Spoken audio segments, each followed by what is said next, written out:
డబ్బు, అనారోగ్యం, ఉద్యోగం, వ్యాపారం, అప్పులతో బాధపడుతున్నారా? మీకోసమే మేనిఫెస్టింగ్ మిరాకిల్స్ 11 days ప్రోగ్రామ్.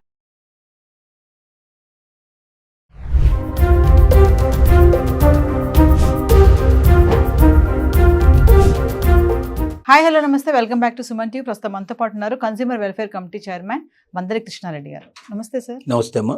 అంటే ట్రంప్ సుంకాలు ఈ రొయ్యల వ్యాపారం చేసే వాళ్ళ మీద కూడా పడింది అంటారు. ఖచ్చితంగా అసలు ఇంకొక నెల 2 నెలలు ఇదే పరిస్థితి కంటిన్యూ అయితే రొయ్యల వ్యాపారస్తులందరూ ఎక్స్పోర్ట్ అంతా మానేస్తారు, ఇంపోర్ట్ కూడా మానేస్తారు, పెంచడం మానేస్తారు.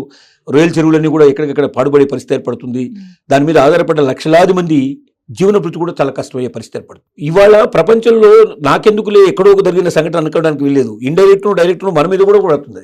ఇప్పుడు భారతదేశం, ఆంధ్రప్రదేశ్ ఉంది, లేదా తెలంగాణలో ఉన్నాయి. తెలంగాణ లోపల భూముల ధరలు తగ్గిపోతే మనకి ఏదంటే మన మీద కూడా పడుతుంది. ఎందుకంటే భూముల ధరలు ఎప్పుడైతే తగ్గిపోయాయో, మనకు దీని మీద వచ్చే రెవెన్యూ తగ్గిపోయిందో, ల్యాండ్స్ మీద వచ్చే రెవెన్యూ తగ్గిపోయిందో, ఆ మందం మరి ఇంకెక్కడ వేరే దాని మీద తీసుకోవడం, వేరే దాని మీద ట్యాక్సెస్ పెరుగుతాయి.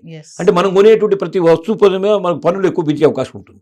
కాబట్టి ఎక్కడో జరిగిన ఒక సంఘటన కూడా ఇవాళ ప్రపంచంలో ఒక మూల జరిగిన సంఘటన యొక్క ప్రభావం ఇంకెక్కడో ఉండేటువంటి ఒక మూల మీద ఉండేటువంటి వాడి మీద కూడా పడుతుంది. ప్రత్యక్షంగా కాకపోయినా పరోక్షంగా. కాబట్టి మనకెందుకని ఊరుకోవడం వస్తుంది. ప్రపంచం అంతా ఏం జరుగుతుందో తెలుసుకోవాలి, దానికి తగ్గట్టుగా మనం కూడా ఏ రకంగా ముందుకు వెళ్ళాలో తెలుసుకోవాలి, పరిస్థితులకు అనుగుణంగా మనం ఎలా మార్చుకోవాలి, మన యొక్క జీవన విధానాన్ని ఎలా మార్చుకోవాలి, మన పెట్టుబడులు ఎలా మార్చుకోవాలి, మన రాబడులు ఎలా పెంచుకోవాలి, ఇవన్నీ కూడా స్టడీ చేయాలి. కాబట్టి ఇంట్లో కూర్చొని ఓ మూలన మనం పడుకుంటాం, మీ ప్రపంచం అంతా ఏవైతే అయింది అనుకుంటే మన జీవితం గడవదు. మన జీవితం సక్రమంగా ఉండాలి, ఆనందంగా సంతోషంగా ఉండాలంటే ప్రతిరోజు ఏం జరుగుతుంది సమాజంలో తెలుసుకోవాలి. వార్తల ద్వారా కానీ, యూట్యూబ్ ద్వారా కానీ, మిగిలినటువంటి ద్వారా కానీ ఇన్ఫర్మేషన్ అంతా తెలుసుకొని, ఆ ఇన్ఫర్మేషన్ కూడా ఇందులో అసలు సిసలు ఇన్ఫర్మేషన్ ఏంటి, ఇది కూడా ఒక పెద్ద ప్రశ్న. ఎందుకంటే మీడియా ఎక్కువ అవుతున్న కొద్ది కూడా వార్తల్లో వాస్తవ వార్తల కన్నా వాస్తవం కాని వార్తలు కూడా చాలా ఎక్కువ పుట్టే అవకాశాలు ఉన్నాయి. ఎందుకంటే తొందరగా జనాలకి వెళ్ళాలి అనే ఉద్దేశంతో వాళ్ళు హెడ్డింగ్స్ చూస్తే ఎట్లా ఉంటుందంటే భయం కలుగుతుంది. అంటే అసలు నిజంగా అది వార్తల లోపలికి వెళ్ళినాక అందులో ఏమి ఉండదు నిజం చెప్పాలంటే, కానీ ఆ హెడ్డింగ్ చూస్తే భయపడే పరిస్థితి ఏర్పడుతుంది. తొందరగా చదవాలి, తొందరగా తెలుసుకోవాలి, తొందరగా చూడాలనే కోరిక కలిగేటట్టుగా చేస్తారు. వీటి వల్ల ఏమవుతుందంటే అసలు వార్త ఏమిటి, కల్పిత వార్తలు ఏమిటో కూడా తెలుసుకోవడం కష్టమైపోతుంది. అంటే ఒక విషయం చెప్పండి సార్, ట్రంప్ తీసుకునే ఈ టారిఫ్ సుంకాలు ఏవైతే ఉన్నాయి నిర్ణయాలు అనుకున్న దానికంటే ఎక్కువే వేశారని అనుకోవచ్చు. మరి అంటే చిన్న వాళ్ళు బిజినెస్ చేసే వాళ్ళు రొయ్యల వ్యాపారం అని మాట్లాడుకున్నాము, ఇంకా అలాంటి వాళ్ళు ఎవరు దెబ్బతినే పరిస్థితి ఉందంటారు? చాలా మంది ఉన్నారు. ఇప్పుడు జౌలి కార్మికులు ఉన్నారు, ఇప్పుడు వస్త్రాలు తయారు చేస్తున్నారు. వస్త్రాల మీద కూడా 26% వేశారు. 26% వేసేసరికి ఏమవుతుంది, మొత్తం ఈ పెద్ద పెద్ద ఇండస్ట్రీస్ ఏవైతే ఉన్నాయో జౌలి ఇండస్ట్రీస్ మొత్తం అవుతాయి. దాంట్లో అయితే కొన్ని వేల మంది, లక్షల మంది పనిచేస్తారు. జౌలి ఇండస్ట్రీలో పనిచేసే వాళ్ళు రొయ్యల వ్యాపారాల కన్నా 10 times ఎక్కువ ఉంటారు. ఇప్పుడు వాళ్ళలో సామాన్యమైనటువంటి కార్మికులు ఉన్నారు. రోజు దూది తయారు చేసేవాళ్ళు, బస్తాలు మోసేవాళ్ళు, ఇలాంటి వాళ్ళ దగ్గర నుంచి మొదలు పెడితే దాంట్లో ఉడికి నూనె కండలు తీసేసి ఇచ్చేటువంటి వాళ్ళు, పత్తిని అమ్మేవాళ్ళు, పత్తిని పండించేవాళ్ళు, ప్రతి ఒక్కరి మీద పడుతుంది. ఇది రైతుల మీద కూడా పడుతుంది, కార్మికుల మీద పడుతుంది. ఇలాగా ఒక్కొక్క రంగాన్ని తీసుకుంటే లక్షల మంది కార్మికుల మీద, కోట్ల మీద, పర్యాప్స్ అన్ని లక్షలు కలుపుకుంటే కోట్ల మీద పడుతుంది. కోట్ల మంది కార్మికుల మీద పడుతుంది, వేలాది మంది ఉత్పత్తిదారుల మీద పడుతుంది, ఇండస్ట్రీస్ మీద పడుతుంది, ఇండస్ట్రియలిస్టుల మీద పడుతుంది, దీనికి ఫైనాన్స్ చేసినటువంటి ఫైనాన్స్ కంపెనీల మీద పడుతుంది, బ్యాంకుల మీద పడుతుంది. దేశ ఆర్థిక వ్యవస్థ మొత్తానికి కుదేలుపడే పరిస్థితి ఏర్పడుతుంది. కమింగ్ టు ఎంప్లాయీస్ మీద సార్, ఎంప్లాయీస్ మీద డెఫినెట్గా పడుతుంది. ఇప్పుడు ఎంప్లాయీస్ కూడా తీసేస్తారు. ఎందుకంటే మరి ఇండస్ట్రీ నడవనప్పుడు, ఆ పరిశ్రమ నడవనప్పుడు ఇంకా ఉద్యోగుల అవసరం ఉంటుంది. కాబట్టి ఎక్కువ మంది తీసేసే ప్రయత్నం జరుగుతుంది. అంటే నిరుద్యోగుల సంఖ్య పెరిగిపోయే అవకాశం ఉంటుంది. అసలు మార్కెట్లో కూడా వస్తువులు కొనలేని పరిస్థితి ఏర్పడినప్పుడు డిమాండ్ తగ్గిపోతుంది. సో మార్కెట్లో రేట్లు పడిపోయే అవకాశాలు ఉంటాయి, లేదా కొన్ని వస్తువులకు విపరీతంగా రేట్లు పెరిగే అవకాశం ఉంటుంది. ఎందుకంటే ఎప్పుడైతే ఉత్పత్తి లేదో ఉన్నదంతా సర్దుకోవాలి, కాబట్టి వాటికి బాగా రేటు పెరిగే అవకాశం ఉంటుంది. ఇలా అనేక రకాల ప్రయత్నం. దీనివల్ల ఇప్పుడు గోల్డ్ రేటు ప్రస్తుతానికి డాలరు ఫ్లక్చువేట్ అవుతుంది, కాబట్టి డాలర్ స్థిరంగా ఉండట్లేదు, కాబట్టి డాలరు కొద్దిగా తగ్గిపోతుంది, కాబట్టి డాలర్ విలువ తగ్గిపోతుంది, కాబట్టి గోల్డ్ రేటు తగ్గిపోతుంది. మళ్ళీ డాలర్ ఒకవేళ ఇప్పుడు అంటున్నారు ట్రంప్లో మార్పు వస్తుందని, ట్రంప్ ఈ వారం 15 రోజులు ఒక డెసిషన్ తీసుకోవచ్చని, కొన్ని సుంకాలు రద్దు చేయొచ్చని, కొన్ని దేశాలను మినాయించవచ్చని రకరకాల వార్తలు వస్తున్నాయి.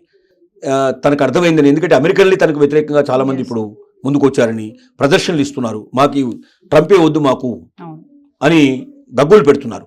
ఇది ఇంకా కొంచెం పెరిగితే చివరికి మళ్ళీ వెనక్కి పిలిపించేటువంటి అక్కడ సిస్టమ్ కూడా ఉంది. మనలాగా మన దేశంలో లాగా ఎన్నికైన వాడు 5 ఏళ్ళు స్థిరంగా ఉండే అవకాశం లేదు. కావాలనుకుంటే ఎక్కువ మంది ప్రజలు ఒప్పుకుంటే తిరిగి మళ్ళీ ఎలక్షన్ పెట్టేసి పూర్తిగా ప్రెసిడెంట్ మార్చే అవకాశాలు కూడా ఉన్నాయి. ఎందుకంటే అక్కడ తెలివైన దేశం, అది బాగా చదువుకున్న దేశం కాబట్టి, చదివిన దేశం కాబట్టి, ఆ పరిస్థితులు ఉన్నాయి కాబట్టి ఆ స్థితి రాకుండా ఉండాలంటే ఇప్పుడే కళ్ళు తెరిచి కొంత మార్పు తీసుకొస్తాడు. ఇంత వ్యతిరేకత వస్తుందని తను అనుకోలేదు. తను ఏమనుకున్నాడంటే మనం భయపెట్టంగానే బదిలిపోయి అందరూ కూడా తగ్గించుకుంటారు వాళ్ళ రుణాలంతా, వాళ్ళు వేసినటువంటి అంటే వాళ్ళకి ఇప్పుడు మనకు దిగుమతి అవుతున్నటువంటి అమెరికా నుంచి వస్తున్న వస్తువుల మీద పన్నుల శాతం మనం తగ్గించడం వల్ల అమెరికా ఎక్కువ లాభపడుతుందని అనుకున్నాడు. కానీ అసలు మేము దీనికన్నా రెండింతలు ఎక్కువ సుంకం వేస్తామని చెప్పి ఇప్పుడు చైనా కానీ ఇంకా కొన్ని దేశాలు కానీ ముందుకు వచ్చాయి. నువ్వు 26%, 30% వేసావు, 50% వేస్తావు, నువ్వు వేసిన దానికి డబుల్ వేస్తావు, నీ దగ్గర నుంచి మా దగ్గరకు వచ్చే వస్తువుల మీద బెదిరిస్తున్నారు. సో ఇలాంటి పరిస్థితి ఏర్పడుతుందని అనుకోలేదు. ఇప్పటికే సూపర్ మార్కెట్లో ఉండే వస్తువులని కొనేశారు అమెరికన్స్ అంతా. ఎందుకంటే అక్కడ నెక్స్ట్ ఇంకా దొరికే అవకాశాలు కనపట్టలేదు, పాల ఉత్పత్తులు దొరికే అవకాశాలు కనపట్టలేదు. ఏ వస్తువులకైతే విపరీతంగా రేట్లు పెరిగిపోయే పరిస్థితి ఏర్పడుతుందో ఆ వస్తువులన్నీ కూడా కొనేసేసి కంప్లీట్ చేశారు. ఇంకా కొత్త వస్తువులు పోయే పరిస్థితి లేదు. ఫార్మా మీద పెద్ద ఎఫెక్ట్ పడే అవకాశం ఉంది. ఎందుకంటే భారతదేశం నుంచి ప్రధానంగా ఫార్మా వెళ్తాయి. ఫార్మాలో పనిచేసేటువంటి కార్మికులు కొన్ని లక్షల మంది ఉన్నారు. సో ఇలాంటి ప్రతి వాటి మీద ఈ ఎఫెక్ట్ పడే అవకాశం ఉంది. కాబట్టి గోల్డ్ రేటు తాత్కాలికంగా తగ్గిందంటే డాలర్ విలువ తగ్గింది కాబట్టి మాత్రమే. అంటే డాలర్ మీద ఆధారపడి ఉంటుంది, అలాగే మనకు స్టాక్ మార్కెట్ మీద ఆధారపడి ఉంటుంది, భూములకు సంబంధించిన స్థిరాస్తులు కొనేటువంటి దాని మీద ఆధారపడి ఉంటుంది. ఇప్పుడు స్థిరాస్తి స్టాక్ మార్కెట్ రెండు ఫ్లక్చువేట్లో ఉన్నాయి. ఇక మనకు డాలర్ కూడా ఇప్పుడు ఫ్లక్చువేషన్లోకి వచ్చేసింది. డాలర్ ఫ్లక్చువేషన్ వల్ల ఇప్పుడు మనకు పతనమయ్యే పరిస్థితి ఏర్పడుతుంది. లేకపోతే డాలర్ స్థిరంగా ఉంటే మాత్రం 1,00,000 దాటిపోయింది, ఇప్పటికే దాటిపోయేది. 1,25,000 దాకపోయినా మనం ఆశ్చర్యపడాల్సిన అవసరం లేదు. కానీ నేను ఎప్పుడు చెప్తున్నది ఒకటే, వాన రాకడా, పాలన పోకడా, గోల్డ్ ధర, ఈ మూడింటిని నిర్వచించడం అనేది ఎవరి వల్ల కాదు.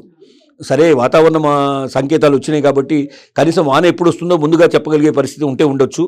అలాగే డాక్టర్లు బాగా అభివృద్ధి అయ్యారు కాబట్టి ప్రాణం పోకడ ఎప్పుడైంది కూడా కొంతవరకు చెప్పడానికి అవకాశాలు ఉన్నాయి. కానీ బంగారం ధర విషయంలో మాత్రం ఎంత కాకలు తీరిన యోధుడైనా ఈ ధర ఇలాగే స్థిరంగా 4 రోజులు ఉంటుంది, 6 నెలలు ఉంటుంది, 3 నెలలు ఉంటుంది, లేదా పడిపోతుంది, లేదా పెరిగిపోతుందని చెప్పడానికి మాత్రం ఎవరి ఆ సాహసం చేయలేరు. ఇది ప్రపంచంలో ఉన్న అనేక రకాలైనటువంటి అంశాల మీద ఆధారపడి ఉంది కాబట్టి ఏ అంశం ఎప్పుడు ప్రభావితం చేస్తూ మనం చెప్పలేం. కాబట్టి గోల్డ్ మీద అత్యధికంగా పెట్టకండి, అసలేం పెట్టకుండా ఉండకండి. అప్పు చేయకుండా పెట్టగలిగేది ఎంతో పెట్టి తీసుకోండి. అంతవరకు మీరు సంతృప్తి పడి ఉండండి. అది ఎప్పుడుకోవడానికి పెరుగుతుంది, తగ్గుతుంది, మొత్తం మీద మిమ్మల్ని ఎప్పటికైనా మీకు ఒక సేఫ్టీగా ఉండే ఇన్వెస్ట్మెంట్ లాగా ఉపయోగపడుతుంది. ఆశకు వెళ్ళి అప్పులు చేసి మాత్రం పెట్టొద్దని మరొకసారి మనం విజ్ఞప్తి చేస్తున్నాం. Thank you sir.